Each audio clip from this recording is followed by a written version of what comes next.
Өвөрхангай аймгийн 11-р тусгай цэцэрлэг нь 2017 оны 12 сарын 4-нд 2 бүлэг 24 хүүхэд 12 багш ажилтнтай үүсгэн байгуулагдсан.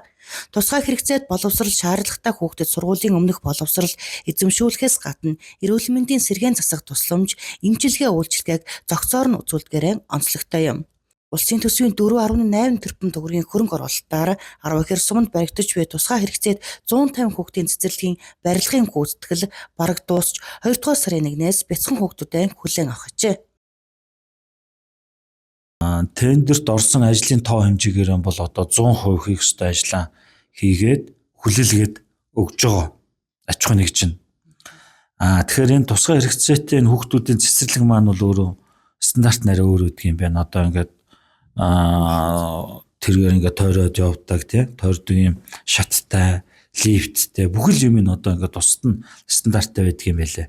Тэгээ лифт байна, одоо бусад энэ дотор тохиоллын тоо хэмжээ нь бас тухайн одоо тендер зарлаж авах үеийн ажлын тоо хэмжээнд орлогоогоор үлдээд за тэн дээр нь төрийн аудит хийгээд аудитын дүгнэлт гараад тэгээ одоо манай Өвөрхангай аймгаас сонгогдсон улсын хурлын гишүүнд уламжлаад одоо Гамбаттай хосын үеэр гишүүнд уламжилсан. Тэгээ хосын үеэр гишүүн одоо үнийн зөрүү болох 500 хэдэн сая төгрөгийг 2026 оны одоо 26-27 оны улсын төсөвт бас дамжиж суухаар их усүрэн шийдэж өгөөд үндсэндээ ингээд ашиглалтанд орж байгаа 10-аас дээш хүүхэд байдаг. Тэгээд туслах багш нь байна, үндсэн багш нь байна. Одоо янз бүрийн одоо хөдөлгөөн засалж эмчнэр байна. Бус цэцэрлэг бодох юм бол ийм онцлогтой эм цэцэрлэг байгаа. Тэгээд бараг Монгол улсад одоо анхны аймагуудтай анхны цэцэрлэг бол ингээд энэ жил бол одоо үе таалгаа нэгт бол бэлэн болсон байгаа.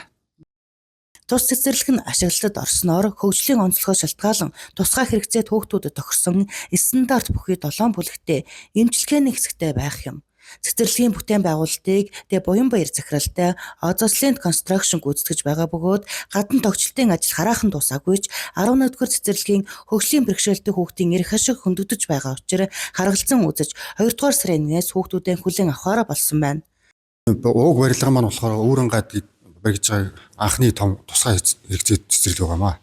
Манай энэ үндсэн барилгын хийц нь болохоор төмөр бетон каркастай, хөнгөн блокын дүүргэвчтэй, тэгээд металл сфаттай дулаалгатай шийдэж барьсан.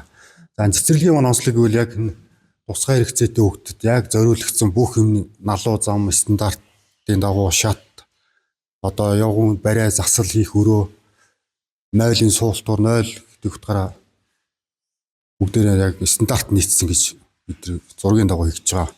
Нийт 7 ангиас бүрдэж байгаа нэг анги тус бүр 5 хэсгээс унтлагын өрөө болон тоглох өрөө, хичээлэх өрөө, унтлах 0-ын өрөө, тэгээ хувцсуулах гэдэг 5 хэсгээс бүрдэж байгаамаа.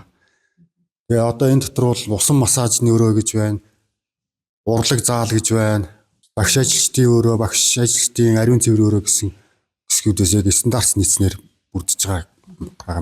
Тус цэцэрлэгийн барилга нь 2 давхар бетонын каркастай тусгай зориулалтын стандартын зам талбайтай эмчилгээ, усан барай засал 0 гал тогоо гэд стандартын шаардлага хангасан 200 гаруй өрөөтэй юм а.